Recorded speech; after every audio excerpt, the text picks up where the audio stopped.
할렐루야. 말씀이 삶 가운데 다 이루어지고 성취되는 그런 성령 충만한 저와 여러분의 삶이 되길 주님의 이름으로 축복합니다. 특별히 추석 명절을 맞았는데요, 많은 가족들 오셨는데요, 우리 가족들 모임이, 그런 만남이 정말 은혜와 평강이 충만한 그런 만남과 모임이 되길 주님의 이름으로 축복합니다. 옆에 분들 한번 인사할까요? 반갑습니다. 잘 오셨습니다. 인사 한번 하겠습니다. 이럴 때 한번 보는 거예요. 찬양할 때도 계속 옆에 누군가 다 이렇게 쳐다보고 계세요. 모르는 사람이 있어서 한번 보시고요. 가족들이 많이 왔습니다. 정말 은혜로운 한가위, 정말 그 연휴가 되길 간절히 소망합니다. 오늘은 예수님을 놀라게 한 사람이라는 제목으로 말씀을 함께 나눠보도록 하겠습니다. 복음서를 보면 수많은 사람들이 예수님을 보고 놀라는 그런 부분이 많이 등장합니다. 예수님의 존재 자체가 놀랄 수밖에 없는 거죠. 일반 사람과 다른 그 성령 충만하신 예수님, 그 존재로 놀라는 거예요. 그분이 말씀만 하면 놀라고요, 그분이 어떤 행동과 모습을 보이기만 하면 놀라고, 그리고 그분이 어떤 기적을 일으키면 어마어마하게 사람들이 놀라는 거죠. 그런데요, 반면에 또 반대입니다. 예수님이 사람을 보고 놀라는 기록이 나와요. 사람들이 예수님을 보고 놀라는 건 당연하잖아요. 그런데 우리가 아는 예수님, 전능하신 그 예수님, 능력의 예수님께서도 사람을 보고 놀란다라는 거예요. 그 놀라는 사람, 어떤 사람을 보고 놀라냐? 그게 바로 오늘 본문에 등장하는 사람입니다. 바로 그 사람이 바로 이방인 백부장이에요. 백부장을 보고 깜짝 놀라셨다라는 거예요. 그러니까 뭐냐면 백부장이요, 오늘을 살아가는 우리들에게 믿음의 도전이 되는 겁니다. 믿음의 모범이 될 만한 그런 사람이라는 거죠. 오늘 이 백부장을 보면서 우리에게 주시는 그 주님의 메시지를 발견하게 되기를 주님의 이름으로 축복합니다. 그렇다면 과연 우리가 백부장에게 뭐 어떤 걸 도전받아야 되나, 백부장을 통해서 배워야 될 부분은 과연 무엇인가, 한 가지 알아보도록 하겠습니다. 첫 번째는 뭐냐? 그것은 바로 백부장의 진실성 있는 삶, 백부장의 인간성이 넘치는 그런 삶을 본받아야 한다는 거예요. 오늘 본문 1절에서 3절까지 말씀인데요, 1절에서 3절까지 말씀 한 목소리로 함께 읽겠습니다. 예수께서 모든 말씀을 백성에게 들려주시기를 마치신 후에 가버나움으로 들어가시니라. 어떤 백부장의 사랑하는 종이 병들어 죽게 되었더니 예수의 소문을 듣고 유대인의 장로 몇 사람을 예수께 보내어 오셔서 그 종을 구해 주시기를 청한지라. 아멘. 오늘 본문의 핵심은 이거죠. 지금 그 백부장의 사랑하는 종 하나가 중병에 걸려서 죽을 위기에 처해 있다는 거예요. 이게 하나의 사건입니다. 그런데 지금 이렇게 병이 들어 죽음의 위기에 처해 있는 이 종을 향한 백부장의 모습에 우리가 놀라지 않을 수가 없다는 거예요. 이 모습 자체도 예수님이 깜짝 놀라셨다는 거예요. 그럼 뭔가 왜 그러냐? 왜냐하면 당시 종은요, 주인에게는 재산 이상의 의미가 아니에요. 하나의 사람이 아닙니다. 그런 인격으로 보지 않았어요. 여러분, 고대 시대의 종은요, 인격체라기보다는 하나의 재산과 재물에 불과한 거예요. 그러니까 만약에 종이 죽잖아요. 종이 죽으면 그냥 새로운 인력 하나를 들이면 끝나는 거예요. 그게 끝입니다. 결국 종이란 건 뭐냐? 그냥 숫자로 대체될 수 있는 그냥 단순한 하나의 노동력에 불과한 거예요. 그게 종입니다. 그런데 여러분 보세요. 오늘 이 종을 대하는 백부장의 모습을 한번 보십시오. 오늘 보면 2절 말씀에 뭐라고 그래요? 사랑하는 종이 병들어 죽게 되었다. 어떤 종이에요? 사랑하는 종이에요. 사랑하는 종. 여기서 사랑한이라는 단어가 엔티모스라는 단어인데, 이 형용사는 뭐냐면 존귀 여기다라는 티마오라는 동사에서 파생된 단어예요. 결국 뭐냐? 지금 백부장이요, 자신의 종을 그냥 하나의 숫자의 개념으로 보지 않았어요. 그냥 단순한 노동력으로 보지 않았어요. 뭐예요? 존귀한 인격체로 봤다라는 거예요. 이 당시에 그렇게 봤다라는 겁니다. 종을. 그러니까 이 모습에, 그러니까 예수님이 놀랄 수밖에 없는 거죠. 결국 뭐냐면 백부장은요, 계급이나 어떤 신분이나 지위를 넘어서서 사람을 그냥 사람으로 대할 줄 아는, 그런 뭐냐면 인간성이 살아있는 사람, 진실성이 살아있는 그런 사람이었던 거예요. 여러분, 오늘 백부장의 모습은요, 오늘을 살아가는 우리들에게 많은 메시지를 던져주고 있습니다. 여러분, 오늘날 세상을 보십시오. 이 세상은요, 사람들을 대할 때요, 사람을요 있는 그대로 보지 않아요. 하나의 소중한 인격체로 대하는 게 아니라 그 사람의 사회적 역할로 대합니다. 사람은 그렇게 대해요. 즉 뭐냐면 이 사람이 내가 정말 조심해야 될 힘이 있는 사람이냐, 아니면 내가 그냥 무시해도 되는 상관없는 사람이냐, 그렇게 본다라는 거죠. 그러니까 뭐냐면 이런 사회적인 지위와 명예와 직업으로 그 사람을 보고 그 사람을 대한다라는 거예요. 그게 일반적인 모든 세상 사람들입니다. 그렇다면 세상은 그렇다 쳐요. 그렇다면 우리 그리스도인들은 어떤가? 믿음의 사람들은 지금 어떻게 살아가고 있는가? 여러분, 나 자신을 먼저 보십시오. 여러분은요, 사람을 대할 때 그 사람의 지위와 어떤 직업이 아니라, 명예가 아니라 정말 모든 사람을 존귀한 인격체로 하나님의 형상으로 바라보고 계십니까? 그렇게 사람을 대하고 그렇게 사람을 보고 있습니까? 근데 여러분, 안타까운 것은요, 교회도 별반 다르지 않다라는 거예요. 세상은 이렇지만 교회는 달라야 되잖아요. 세상은 이래도 교회는 완전히 다른 곳이 돼야 되는데 교회도 똑같다라는 거예요. 똑같이 점점 가고 있다라는 겁니다. 여러분, 교회에서도 직업의 차별이 있습니다. 차별이 있어요. 지위와 명예와 학벌의 차별이 있어요. 소위 잘 나가는 사람, 교회에서 엄청 띄워주죠. 엄청 띄워줍니다. 그 사람의 신앙은 중요하지 않아요. 그 사람의 믿음은 중요하지 않아요. 얼마나 주님을 사모하고 간절히 원하며 살아가는 사람인지는 하나도 중요하지 않아요. 그 사람이 그냥 어느 위치에 있으면 그 사람이 그리스도인이라는 것을 당당히 내세요. 이 시대 교회가 그렇다라는 거죠. 그리고 만약에 그렇지 않은 사람들, 그냥 그저 그런 직업을 가진 사람들, 좀 낮은 계층에 있는 사람들, 그런 사람들은요, 무시하고 쉽게 대한다라는 거예요. 세상에서 있을 법한 모습이 교회에서도 똑같이 지금 보여주고 있다는 겁니다. 그래서 오늘 본문이 그 저자 누가잖아요. 누가가 뭐냐면 지금 진실성 있는 이 백부장을 통해서 정말 진실성을 상실하고 인간성을 상실해버린 이 시대 그리스도인들에게 따끔하게 한마디 하고 있는 거예요. 그런 메시지를 전해주고 있는 겁니다. 여러분, 여기는 저와 여러분 다 믿음의 사람입니다. 믿음을 갖고 믿음으로 믿음을 향해 나아가는 사람이에요. 근데 중요한 게 뭐냐? 믿음은요, 반드시 사랑과 함께 가야 하는 줄로 믿습니다. 그게 믿음이에요. 그래서 여러분, 어떤 사람이 이래요. 나는 믿음은 정말 좋은데, 믿음은 정말 있는데 나는 사랑이 없어. 그러면요, 그 말은 자체가 성립이 안 되는 말이에요. 믿음은 있는데 사랑은 없다? 말이 안 되는 거예요. 왜냐하면 믿음과 사랑은 패키지예요. 같이 가는 겁니다. 믿음은요, 사랑과 함께 반드시 동반돼야 되는 거예요. 그러니까 뭐냐면 내가 믿음이 있다고 당당하게 말하면서 만약 그 삶에 사랑과 섬김이 함께하지 않는다, 그것은요, 믿음이 아니죠. 내가 믿음이 있다고 지금 착각하면서 살고 있는 거예요. 근데 그런 그리스도인이 너무나 많다라는 거죠.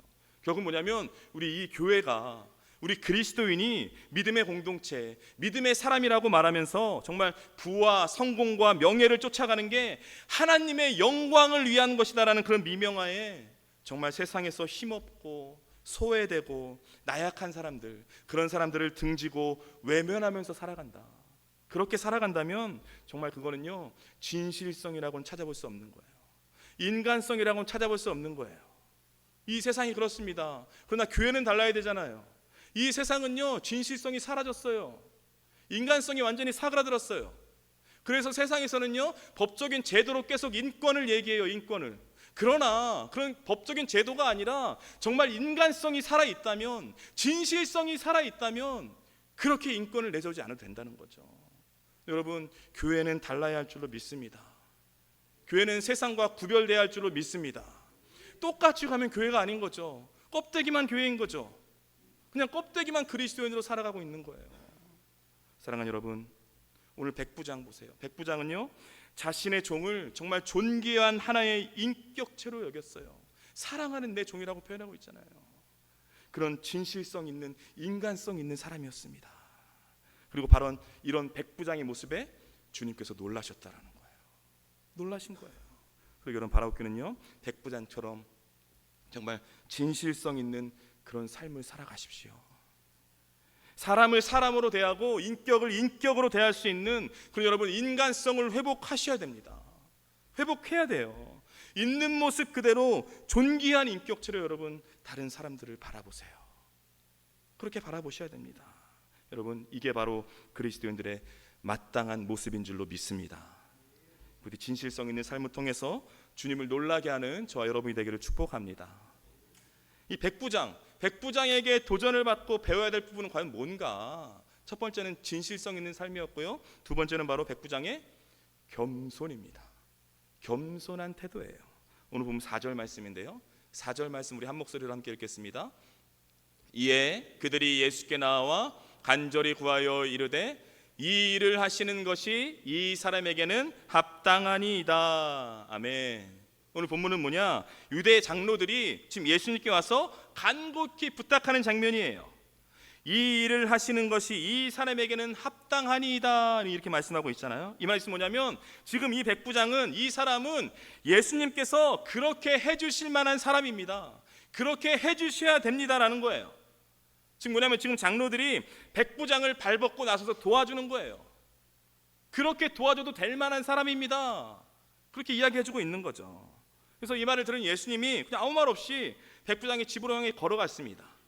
그런데 백부장의 집에 다다랐을 때 백부장의 친구들이 와요. 친구들이 와서 우리 집으로 오지 말라는 갑자기 그런 이야기를 하는 거예요. 오늘 보면 6절 말씀인데요, 6절 말씀 우리 한 목소리로 함께 읽겠습니다. 예수께서 함께 가실새 이에 그 집이 멀지 아니하여 백부장이 벗들을 보내어 이르되 주여 수고하시지 마옵소서, 내 집에 들어오심을 나는 감당하지 못하겠나이다. 아멘. 주여 내 집에 들어오심을 나는 감당하지 못하겠습니다. 이 말씀을 하고 있어요. 그러니까 우리 집으로 오지 마십시오. 오실 필요 없습니다. 오시면 안 됩니다. 감당치 못합니다. 더 쉽게 말해서 이 말이 뭐냐면 주님, 저는 주님을 모실 자격이 없는 사람입니다. 지금 그 이야기를 하고 있는 거예요. 이런 백부장의 모습에 주님께서 또 한 번 놀라신 거예요. 놀란 겁니다. 왜냐? 여러분 보세요. 지금 장로들이 이 사람에 대해서 이 일을 하시는 것이 이 사람에게는 합당합니다. 이 사람은 예수님의 도움을 받을 만한 그런 충분한 자격이 있는 사람입니다. 이렇게 소개를 했잖아요. 발벗고 나서 도와줬잖아요. 근데 지금 6절 말씀 보면 이 사람이 저는 감당치 못하겠습니다. 저는 예수님의 도움을 받을 만한 그런 자격이 없는 사람입니다. 이렇게 고백하는 거예요. 그러니까 이 백부장의 이 고백을 주님께서 너무나 귀하게 보신 거죠. 놀라신 겁니다. 여러분, 우리 그리스도인들에게요, 특별히 두 가지의 인간 이해가 필요해요. 우린 두 가지의 이해가 있어야 됩니다. 하나는 뭐냐? 바로 여기 있는 저와 여러분은 존귀한 하나님의 자녀라는 거예요. 우린 존귀한 하나님의 자녀입니다. 그러기 때문에 우리는 하나님의 사랑과 하나님의 은혜와 하나님의 축복을 받을 만한 자격이 있는 사람들인 거예요. 왜요? 존귀한 하나님의 자녀이기 때문에. 그런데 중요한 게 뭐냐? 이것만 갖고 있으면 안 된다는 거예요. 이것만 이해하고 있으면 안 된다는 거예요. 다른 인간 이해가 반드시 필요한데 그게 뭐냐? 그것은 바로 우리는요, 심판받아 마땅한 죄인들이라는 거예요. 이런 이해가 있어야 됩니다. 그렇기 때문에 우리는 하나님의 은혜와 축복을 요구할 자격이 없는 사람들인 거예요. 이 두 가지를 다 갖고 있어야 돼요. 우리는 존귀한 하나님의 자녀인 것이 맞죠. 그러나 이 하나만이 아니라 우리는 심판받아 마땅한 죄인들이라는 이런 마음을 갖고 있어야 된다는 겁니다. 여러분, 우리는요, 그저 구원받은 것이 은혜이고 하나님의 자녀가 된 게 은혜이고 여기서 예배드릴 수 있는 것이 은혜이고 천국 소망을 품고 살아가는 것이 은혜인 줄로 믿습니다. 이런 은혜의식으로 살아가는 사람들이에요. 이렇게 낮고 낮은 것으로, 낮은 마음으로, 겸손함으로 살아가야 하는 그런 사람들인 겁니다. 우리에게 이런 고백이 있어야 하는 거죠. 그런데 여러분, 문제가 뭐냐? 문제는요, 이처럼 아무런 자격이 없는 죄인들이 하나님의 놀라운 은혜로 말미암아서 그 자격을 얻었잖아요. 하나님의 자녀라는 신분을 얻고 하나님의 은혜를 구할 수 있는 자격을 얻었잖아요. 근데 문제는 뭐냐면 이 자격을 얻은 그 사람들이 이 자격증을 너무나 생각 없이 자주 꺼낸다는 거예요. 그게 문제라는 겁니다. 나 어떤 사람인지 아냐? 나 자격 있는 사람이라는 거예요. 나는 하나님의 은혜와 축복을 누릴 자격이 충분히 있는 사람이라는 거예요. 내가 그런 사람이라는 겁니다. 그러니까 너무 당당하게 여기고 있다라는 거죠. 그렇게 살고 있다라는 겁니다. 그러니까 결국엔 뭐예요? 하나님이 베풀어 주신 은혜에 대한 감사함이 점점 사라져요. 감격이 점점 사라져요. 감사와 감격이 완전히 사그라집니다. 그런 인생이 되어버린다라는 거예요. 그러나 여러분, 우리 그리스도인은요, 우리에게 주어진 하나님의 자녀라는 그 자격조차도 은혜로 주어진 줄로 믿습니다.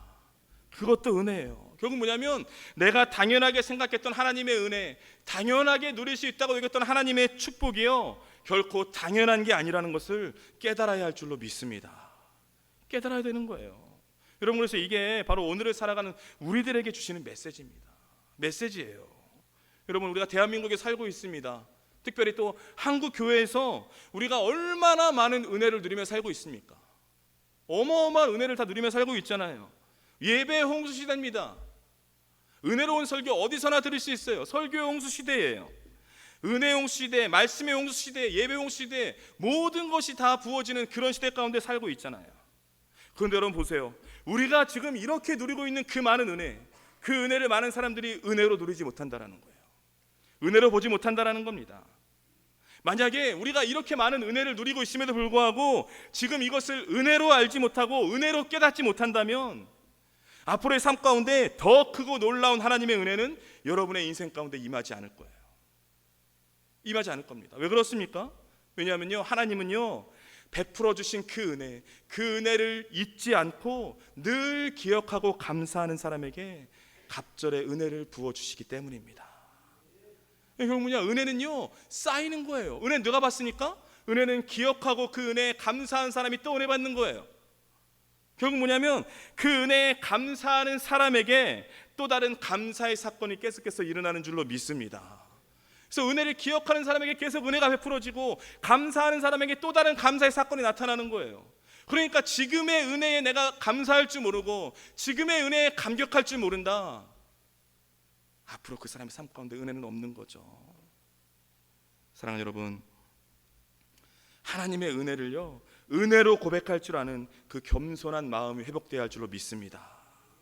겸손함이 회복돼야 돼요. 여러분 보세요. 여러분 정말 눈물 콧물 흘리면서 그 하나님의 은혜에 감격하던 그 시절이 있으셨잖아요. 그때가 있으셨잖아요. 다른 것도 필요 없어요. 내가 정말 구원받은 하나님의 자녀가 됐다. 나 같은 죄인이, 죄인 중에 괴수 같은 나 자신은 나는 알잖아요. 나 같은 사람을 하나님의 자녀로 삼아주셨다는 그냥 그것만으로도 너무나 감사해서 눈물 콧물 흘리면서 하나님 앞에 울부짖던 그 은혜의 감사함과 감격함을 정말 어쩔 줄 몰랐던 그런 시절이 있으셨잖아요. 그런 은혜 시절이 있으셨다라고요. 모든 것이 다 하나님의 은혜라고 은혜의식으로 그냥 은혜 가운데 살아가던 때가 있으셨더라고요. 있었습니다, 우리에게. 그리고 여러분, 바라옵기는요, 여러분의 삶 가운데, 여러분의 인생 가운데, 신앙생활 가운데 여러분 다시 한번 백부장의 이 겸손한 믿음을 회복하십시오. 회복하셔야 됩니다. 하나님의 은혜의식을 회복하셔야 돼요.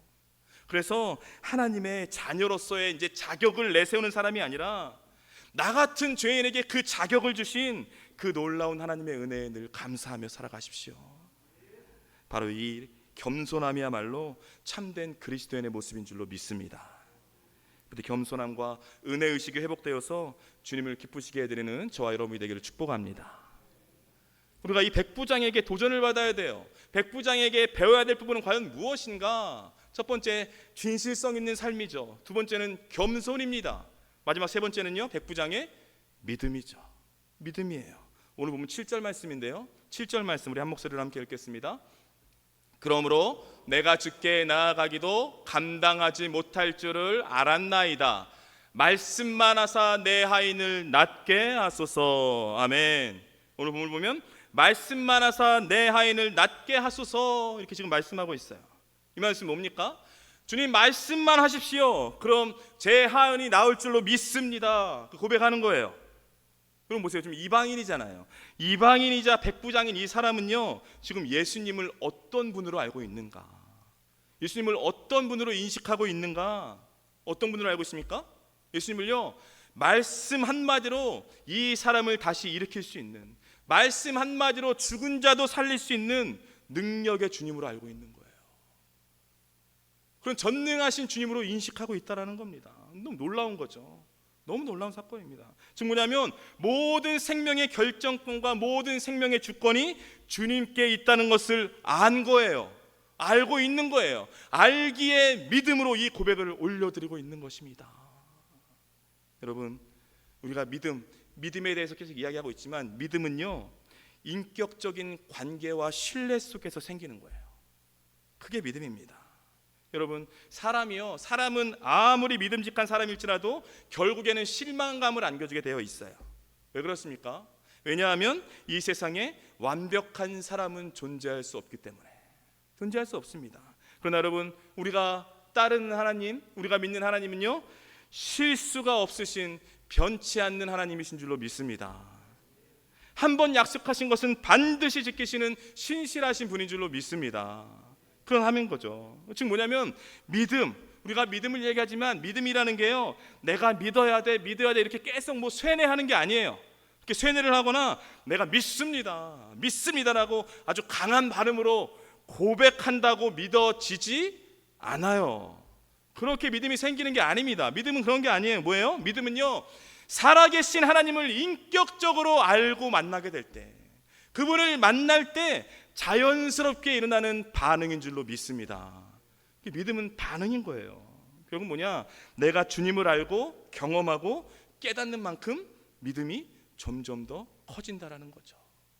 점점 더 커지는 겁니다. 그리고 여러분, 바라옵기는요, 여러분의 믿음을요, 억지로 키우려고 애쓰지 마세요. 키워지지도 않습니다. 키워지지 않아요. 살아계신 하나님, 좋으신 하나님이 어떤 분이신지를 여러분 더욱더 알아가셔야 돼요. 알아가십시오. 그 어떤 사람도 우리에게 100% 신뢰를 주지 못하잖아요. 그러나 우리 주님은 100% 신뢰할 수 있는 분이신 줄로 믿습니다.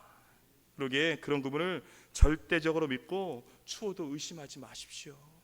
그러면요, 여러분의 인생 가운데 정말 미래가 분명해지고 걸어가는 걸음걸음마다 견고해지는, 이전과는 완전히 다른 차원의 인생을 살게 될 줄로 믿습니다. 그럼 이게 바로 믿음의 능력이에요. 놀라운 능력입니다. 이런 믿음을 소유한 저와 여러분이 되기를 축복합니다. 오늘 보면 9절 말씀인데요, 9절 말씀 한 목소리로 함께 읽겠습니다. 예수께서 들으시고 그를 놀랍게 여겨 돌이키사 따르는 무리에게 이르시되 내가 너희에게 이르노니 이스라엘 중에서도 이만한 믿음은 만나보지 못하였노라 하시더라. 아멘. 예수께서 들으시고 그를 놀랍게 여겼습니다. 이런 믿음을 소유한 사람이 어디 있겠느냐? 내가 본 적이 없다, 그 말씀을 하시는 거예요. 너무 놀라신 거예요. 너무나 놀라서 이런 믿음의 사람이 있을 수 있다니 너무나 놀라서 감격하고 감탄하신 거예요. 그 표현하신 겁니다. 근데 여러분 잘 보세요. 복음서를 보면 예수님께서 놀라셨다는 표현이 2번 나옵니다. 2번 등장해요. 그 예수께서 놀라신 하나의 사건이 바로 오늘 본문입니다. 백부장의 모습, 백부장의 행동, 백부장의 믿음을 보고 놀라신 거예요. 어떻게 이방인 백부장이 이럴 수가 있는가? 그런데 한 번 더 놀라신 장면이 나와요. 그게 어떤 장면이냐? 그 장면은 바로 고향 나사렛에 가셨어요. 나사렛에 갔는데 사람들이 예수님을 믿지 않는 것을 보고 깜짝 놀라셨어요. 놀라셨습니다. 이렇게 2번 딱 놀라세요. 그건 뭐냐면 예수님이 크게 놀라신 장면은 이렇게 딱 2번 나옵니다. 한 번은 뭐예요? 믿음을 기대하지 않았어요. 저 사람에게 무슨 믿음이 있을까? 믿음을 기대하지 않았는데 이방인 백부장의 믿음을 보고 놀라셨어요. 너무 놀라셨죠? 또 한 번은 뭐냐? 믿음이 당연히 있어야 되는데, 믿음이 있을 것이라고 기대했었는데 믿음이 너무 없어서 놀라셨어요. 이렇게 놀라셨습니다. 아니, 믿음의 사람인데 믿음이 없어요. 분명히 신앙인인데 신앙이 없어요. 결국 뭐냐면 진실성도 없고 겸손함도 없고 믿음도 없이 신앙생활을 하는 것을 보면서 예수님께서 너무 놀라신 거예요. 놀라셨습니다. 어떻게 이렇게 믿음이 없을 수가 있을까? 사랑하는 여러분, 간절히 바라옵기는요, 정말 믿음으로 주님을 놀라게 해드리는 그런 사람이 되십시오. 근데 더욱 바라옵기는 이 나사렛 사람들처럼 너무 믿음이 없어서 주님을 놀라게 해드리는 그런 사람이 아니라 백부장처럼 정말 크고 놀라운 믿음으로 주님을 놀라게 해드리는 그런 믿음의 사람 되십시오. 그리고 더 나아가 삶의 진실성과 겸손과 온전한 믿음을 다 소유함으로써 날마다 주님을 기쁘시게 해드리는 그런 사람이 되십시오. 그러면요, 바로 그런 사람의 인생 가운데, 그런 사람의 신앙의 삶 가운데 주님께서 놀랍게 일하시고 역사하실 줄로 믿습니다. 부디 바라옵기는요, 백부장처럼 진실성과 겸손과 믿음을 겸비한 그리스도인이 되어서 주님의 놀라운 능력을 체험하며 살아가는 저와 여러분의 인생이 되길 주님의 이름으로 축복합니다. 기도하시겠습니다. 은혜로우신 하나님, 진실성 있는 삶을 통해서 주님께 인정받는 우리 모두가 되기를 원합니다. 바라옵기는 상대방을 있는 모습 그대로 존귀한 인격체로 바라보게 하여 주옵소서. 소외되고 힘없는 사람들을 등지고 외면하는 것이 아니라 사랑하고 돕고 섬기며 살게 하여 주옵소서. 더욱 바라옵기는 우리 안에 겸손함과 은혜의식을 회복시켜 주옵소서. 그래야 하나님의 자녀로서 자격을 내세우는 사람이 아닌 나 같은 죄인에게 그 자격을 주신 하나님의 은혜에 감사하며 살아가는 우리 모두가 되게 하여 주옵소서. 주님, 이 시간 간절히 원하옵기는 우리에게 믿음의 믿음을 더하여 주시길 간절히 원합니다. 주님이 얼마나 놀랍고 얼마나 위대한 분인지를 알게 하시고 날마다 그 주님을 인격적으로 만나게 하여 주옵소서. 그래야 우리의 믿음이 더욱더 크고 견고해져서 매 순간 믿음으로 주님을 기쁘시게 해드리는 우리 모두가 다 되게 하여 주옵소서. 우리 삶의 주인 되시는 주 예수 그리스도의 이름으로 기도하옵나이다. 아멘.